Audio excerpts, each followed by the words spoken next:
I want to talk about some of the biggest wealth killers that I've seen people in their 20s and 30s is doing that you need to avoid if you truly want to be able to accomplish success and be able to have the three F's: financial freedom, location freedom, and time freedom. All right, these things are hurting you in your financial well-being. All right, so start avoiding all of these at any cost. Right. All right, the first thing I want to talk about is high recurring expenses. A lot of people in their 20s and 30s are having super high recurring expenses. I know inflation is up high. I know the cost of living is very expensive, right? But it does not give you an excuse to have high monthly recurring expenses. I saw this as a problem really early on in life, right? Because I recall my stepmom would she was making a lot of money. She was making over six figures, right? But we was always broke. The lights were always going off, the cables always going off, and the reason being was because she had high monthly recurring expenses, right? The rent that we was the place we were staying in, the rent was super high. Credit card bills super high, right? Paying for stuff, financing stuff, putting stuff on layaway, all types of stuff like that. Car payment, everything, multiple cars, super high. Everything was super high. It does not matter how much money you make in life if your monthly expenses is exceeding your monthly income, you will always stay broke. That's why some of the most successful people have went broke is because of their monthly expenses. So you want to keep that tamed. If you make more money in life, that does not mean you spend more money, right? And you don't want to have high monthly recurring expenses, right? So high monthly recurring expenses can be in the things of like your house, your car payment, or even worse, BNPL, buy now pay later options, right? A lot of people are I even saw this. I don't know how true this is, but I saw a post that said you can actually do a buy now pay later option for buying food. Use Klarna to buy food, which is absolutely insane. Why are y'all financing food? Right? What type of food are you buying that you need to finance? Like, what's going on? If you ain't got enough money to buy food, there's something wrong. Go get a job. Lower your monthly expenses. Like, yo, what's going on? Why you gotta finance food? Like, I saw they had a partnership with what was it, DoorDash or something like that, or even what was it called, Uber Eats, right? Which is absolutely insane, right? But now you can do buy now pay later option on practically anything, right? The BNPL is hurting a lot of people. All right, they're good if you really need it. You know what I'm saying? Your car broke down, God forbid, and you need to do a financing option, whatever case may be, to get your car so you can't go to work. That is completely different. But using these buy now pay later options for wants is absolutely insane. Now, if it's a necessity, something you need, okay, cool. But if it's a want, that does not make sense, right? So you're justifying it. Oh, I really like people. I feel like some people would justify by thinking their wants is the same thing as their needs. Your needs is something like a vehicle you need to get from point A to point B. It does not mean it has to be the most expensive vehicle, but it means you know it's good enough as a vehicle that can get you from point A to point B, right? If you want the more expensive vehicle, that's at that point that's really a want. You don't need the most expensive vehicle, right? Get a Toyota, some of the most cheapest cars out there, right? Toyotas. Get a Honda. Right now, of course, I've gone to the point where I'm good, so they don't judge me, right? Because I'm very well stable where I still spend on my monthly expenses. I'm still spending a fraction, about 10% of my monthly income, right? So with minimum wage job, with the traditional job, you're not able to do that, right? So let's move on. And the second thing is improper use of credit cards. Credit cards are a very helpful tool that you need in life because it helps you build your credit, right? And I know people all maybe think in the comments, oh, you don't need credit cards in order to build your credit. That's correct, but you need a different mix of credit if you want to truly be able to maximize your credit profile, because it's never about your credit score, it's about your credit profile, which that's for another video, right? Your credit report, they look at mix of credit, right? So you need credit cards in there, revolving payments, right? You need payments that you need accounts on your credit, as in credit cards that you're paying every single month and paying off in full. This shows how trustworthy you are to the banks and help you get some of the lowest interest rates, right? Which of course is saving you hundreds of thousands of dollars in interest if you get lower interest rates, right? But more on that later. All right, but improper use of credit cards. Credit cards are very beneficial, right? They're very beneficial to a lot of people, but people use them incorrectly, using them to buy things that they cannot afford. If you don't have the money in your bank account to be able to afford this thing, if you had to pay it off in full right then and there, do not put it on your credit card. Please do not. Only exception, once again, if it was in a situation like where you had to do it because your car broke down, et cetera, et cetera. Right now, if you use your credit correctly, you use it properly, you're actually able to get zero interest rate credit cards to be able to pay for that new thing. So if your car did bust down, whatever case may be, you have good credit usage, right? You're not utilizing all of the credit limit they give you, all your available credit limit. You're able to just go simply as that same day, get approved for a new credit card with 0% interest, and now you have a year to pay it off with no interest, right? If you was fully able to leverage your credit card, that's exactly what I highly recommend. Instead of using the same credit card to go pay for this thing that now you're paying interest every single month on, right? Which is putting you more and more credit card debt, right? But you want to leverage credit cards correctly because they are a great asset if you use them correctly. But if you use them improperly, they can damage you tremendously, right? Because now you backed up in a ton of debt, and now you're struggling to pay it back off, and you're stacking on interest every single month. Right, so use your credit cards properly. Improper use of credit cards can hurt your financial well-being. All right, so use them properly. The next thing I want to talk about is not leveraging compound interest. Right, a lot of people don't even know what compound interest. Compound interest is the eighth wonder of the world. Eighth wonder of the world. All right, excuse me on that. Right, compound interest is the eighth wonder of the world. Right, I believe Albert Einstein said that. Right, Albert Einstein. I have a little bit of accent, so if you hear me, stuttering over words, something like that, it's because my accent. I'm struggling with my accent, right? I was born in Africa, so ignore that. So leveraging compound interest in things like even putting money into an account that builds you compound interest, something like even a Roth IRA, right? These things build you compound interest, and compound interest is the eighth wonder of the world. This means you can put money into something without doing anything. You let the money sit in that account for months and months and months, years and years, and that will continue to bring you more and more money, right? This is how you take your money and put it to work, right? This is how you get your money to be a soldier for you, essentially, right? So imagine being able to put your money in an account, and then year on year on year, the money grows every single month, every single year, and you're simply just gaining more money. Now, of course, you have to have your financial habits in order to have money to put and set aside in order to gain the compound interest. And you have to have the discipline to not touch that money. Because getting on to the next thing, delayed gratification. You have to understand that sometimes you need to do something now that will pay off for your future self and not yourself now. Be selfish for your future self, right? Because at the end of the day, you will be the person that's yielding those benefits of that, right? You just need to put in the money now so you can have a higher return investment later on in the future. That $200 a month is not doing you any good right now. But guess what? You sit that into something like a Roth IRA, into S&P 500 that's gaining you extra 8% interest. Guess what? Over the years, over the next couple decades, by the time you retire, you want to take that money out. If it's a Roth, that's tax-free income that would gain you hundreds of thousands of dollars, even millions of dollars in interest alone, right? So putting the money up right now to gain compound interest for the future self, right? So that's going to put your future self in a great financial position. So learn delayed gratification. That's another thing, right? A lot of people in their 20s and 30s do not learn delayed gratification. You need to learn it if you truly want to succeed in life, because the most successful people are people that's in real estate, right? That makes the most millionaires. But real estate, in the beginning, you're probably not going to make a lot of money. But over the years, you get 10, 20, 30 units over the years when you're doing 1, 2, 3 every single year. Is going to compound every single year, and then you're going to have a way higher return investment in the years to come, not right now, right? So learn compound interest, learn delayed gratification.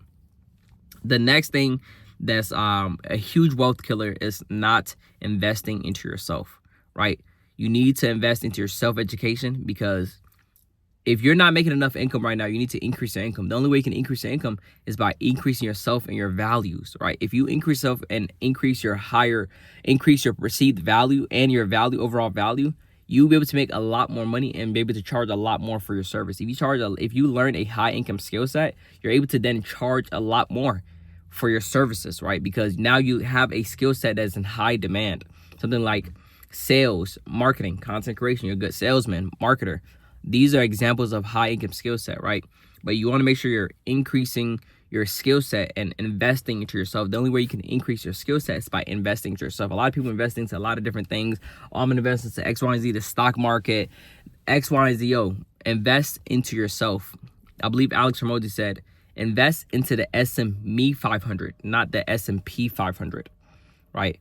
So invest into yourself. That's the biggest investment you can make in yourself. That does not necessarily mean invest into money like student loans to go to college, which I'll talk about student loans here in a bit, right? The next thing is also keeping money in your checkings account, right? That's a huge wealth killer.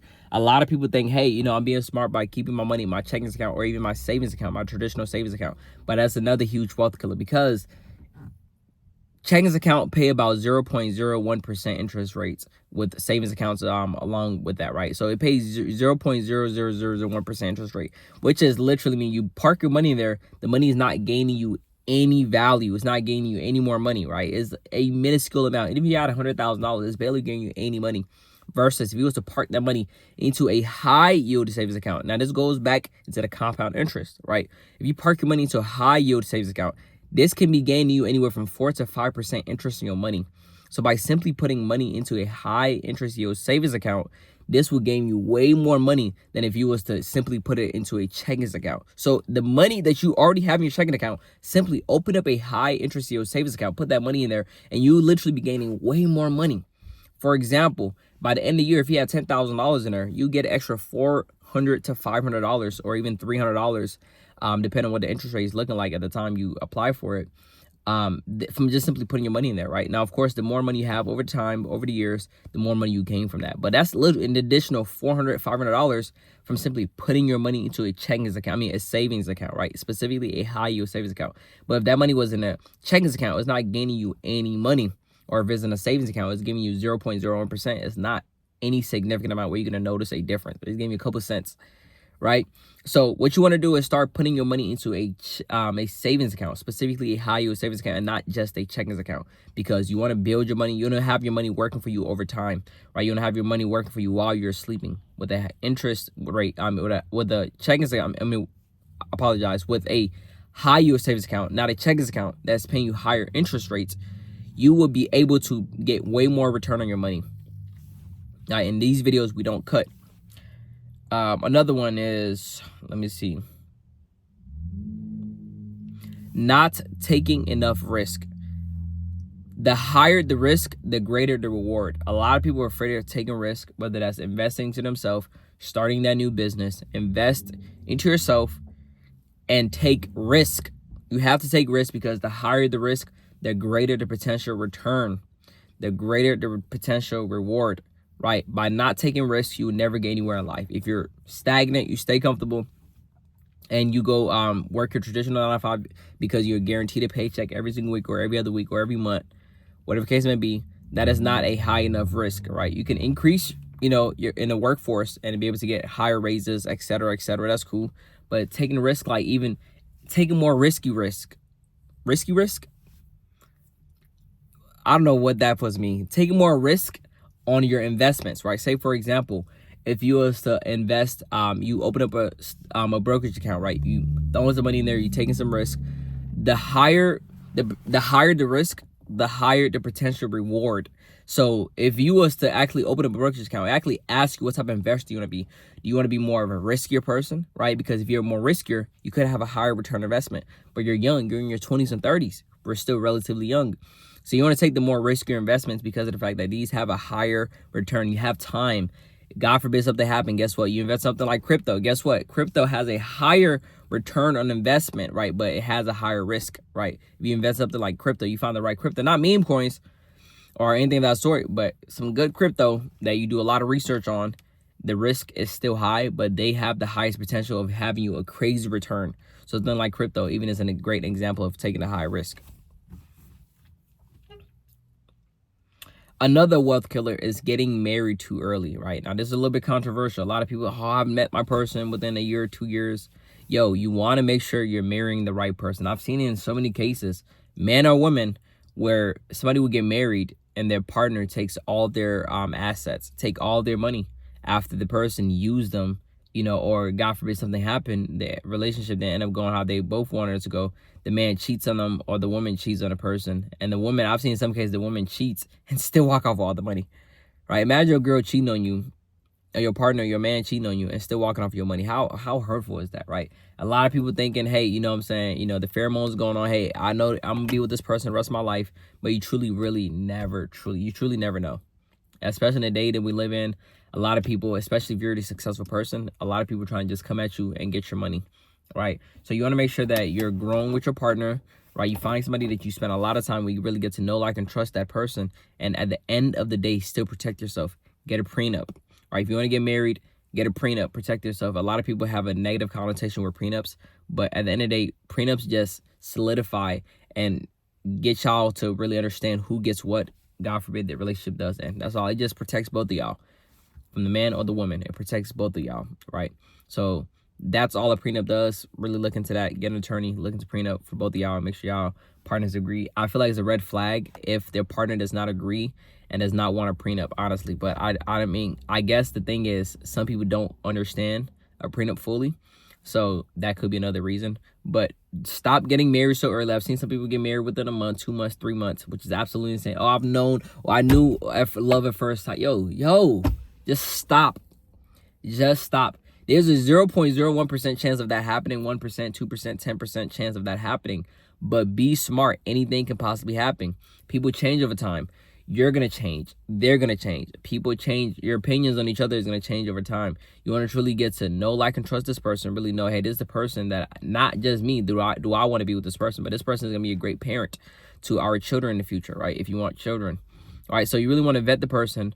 Don't get married too early, right? That's a huge wealth killer. If you're a successful person making over $100 million, $10 million, $1 million, even the person you break up. I've seen in some cases where the woman will get the house, right, get the kids, and you make your wife or your husband a stay-at-home person. Guess what? They have to provide for them because that was the lifestyle you provided for that person. Now you still have to cover them even after separating because, hey, you put this person in this position to be a stay-at-home wife or husband. So now you have to keep covering them, right? So all I'm saying is you really never know what's going to happen in the future, right? You can change. The person can change. So make sure you protect yourself, get prenup, and really vet that person that you're going to marry, right? Because marriage is not just a one and done thing, right? It's a lifetime thing. You're going to be with this person for the rest of your life. So really think it out before you get married too early. Another thing is too quick to get into student loan debt. Now, I do recall I did mention, self-education and investing to yourself and stuff like that, right? But that does not mean in the form of student loans, right? There's a lot of different ways to go about it, but just because you get student loans does not mean you're 100% making a smarter decision.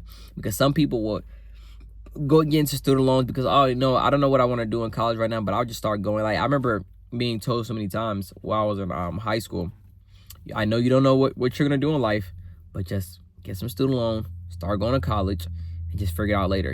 That is not a good idea, right? Because student loans can get crazy. I've seen people in $50,000 student loans, $80,000, $100,000, $200,000, $300,000 of student loan debt. That is not a small chunk of change. That's not a small amount of money. So be smart with it. Be smart with it. That's a huge amount of debt you're taking onto yourself, right? Now, in some cases, you can get it deferred. I've seen it in a lot of different cases, right? Depending on what's going on in the government and the world at the time. But you don't want to rely on these things because anything can happen, right? And a student loan, you are taking on a lot of debt, right? You have to pay every single month. So you want to make sure you're in a financial position to be able to cover these things if you don't have a scholarship of some sort, right? You're able to cover these things month on month and after you actually start your career. Does this make sense? If I got into $200,000 student loans and my salary is going to be $50,000, that's not worth it, right? So be smart about that, because $200,000 to learn how to get a job that is going to pay $50,000, man, I'd do that at a warehouse job, right? So be smart with it. Learning your industry, the career path you're gonna pick. See how much student loan debt you're gonna take on and how much you're gonna get paid every single year. Do the calculation. How long is it gonna take you? All right, what's the term for your student loan? How long is it gonna take you to actually pay this off? Right? You want to make sure you're paying attention to these things because of the fact that it can add up quickly, because your lifestyle is going to change after you graduate college, right? After you've done all of that, you're going to be paying for, if you have a kid, covering the kid, paying for things like your potential wife, your potential partner, right? Your own living expenses, food, inflation, account for inflation, right? So all these things are going to change over the years. So you have to be smart about that. You cannot get a $50,000 salary job and get into $200,000 or $100,000 student loan. It does not make sense, right? Which I've seen that in some cases. One of my teachers ended up telling me that she had $80,000 left of her student loans, and she was a teacher getting paid $40,000 a year. Like, how does that make sense, right? So yeah, be very wary of that. At that point, you're getting stuck for the rest of your life. You're paying that for your whole entire life. I gotta take a thumbnail or something. I bet. Another thing is that's a huge wealth killer is moving out too early. A lot of people are quick to move out because, hey, I'm in my mid-20s, I'm in my early 20s, I'm in my even late 20s, right? And I want to move out, right? A lot of people I've seen in the American culture, I've definitely seen that, it's embarrassing to live past and live with your parents still in your late 20s or even early 20s, right? In some cases, right, depending on where you are. But like in a lot of different cultures, a lot of people live with their parents for the rest of their life, like onto their 30s, onto their 40s, right? It's only in the American culture that I've seen that it's embarrassing, right? It's just because a lot of people are like driven by other people's opinion. It's like they move on what other people think, right? If you're not in a financial position to move out and for it to make sense with your current finances, don't do it. If your parents is not having you pay rent, right, or paying you little to no rent, paying a couple $100, less than $1,000, that's absolutely amazing.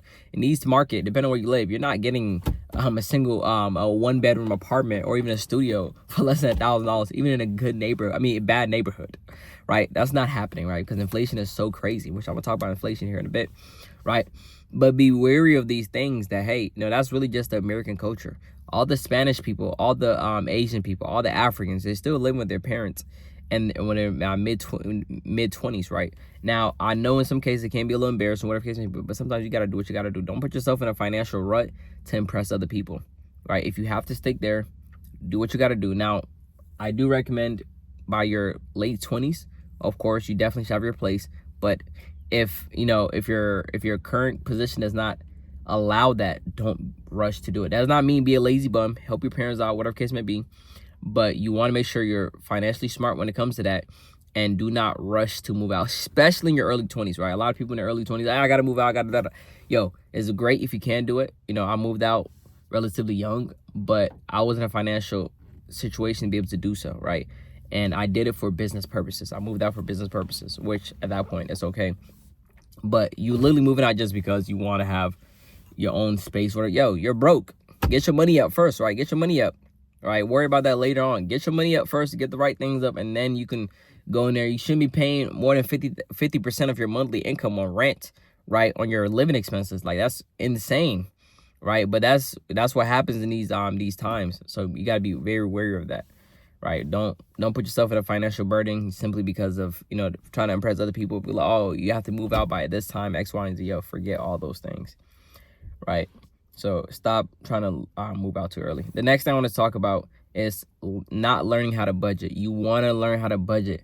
It does not matter how much money you make in life. If you don't know how to budget and manage your finances correctly, you're going to get into a lot of debt, and you're going to start spending way more money than you're earning, because it's easy to spend way more money than you're earning. Because if you do the calculations, say, for example, you spent only $30 every single day.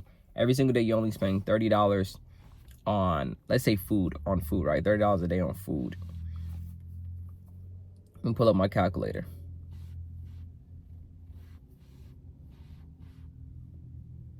We gotta pull out the calculator. It's about $30 a day on food, which is low, right? It's actually low. I ain't gonna lie, that's not even realistic. Let's say $50 a day. You want 2 meals, $50 a day. $50 a day on food times $30, right? So at the end of the month, that is what, $1,500 on food alone. $1,500. Imagine making $3,000 a month. That's half of your living. That's half of your monthly income right there. Let's lower. Let's say even 30. Right, $30. That's about 900. $30 times 30 days. That's $900 a month that you're spending on food, right? So learn how to budget, because this money compounds every single day. When you're spending $10, $20 here, like, I'm gonna get $10 here, $5 here, yo, it's gonna add up. Look at how much money you're making on a monthly basis, and look how much money you're spending every single day. I noticed myself, I'm like, I was making way more money, making at the time $10,000 a month, and I'm like, dang, I only got money left over. What's going on, right? And I'm like, yo, I'm going every single day. I'm going out. Let me go here. Let me go spend $100 here, $100 there. And every single day I'm going out, I'm spending $100, about $100. Guess what? By the end of the month, that $100 just added to $3,000 off that. Right, that's 30% of my income going just like that on unnecessary things. It's not even things that I needed, right? Plus my monthly expenses, right? Where I'm living, my car, all those things. And I'm like, dang, I'm running out of money. I'm barely saving money because I'm making more money, but I was increasing my monthly expenses, right? Or my spending habits was getting really, really bad. So yeah, be very wary. Start budgeting. Look how much money you make on a monthly basis. Subtract that by how much money you're spending. Right, I highly recommend an app like Rocket Money. That's what I use personally. That lets you just be able to track all your expenses. You can categorize everything. I spend this on this, X, Y, and Z. Right, so yeah, that's another thing. And yeah, I mean, I'll end it off here too, which is lifestyle inflation. That ties into it. If you make more money and you're not financially smart, you're not budgeting correctly, you start spending more money, right? So be very wary of that.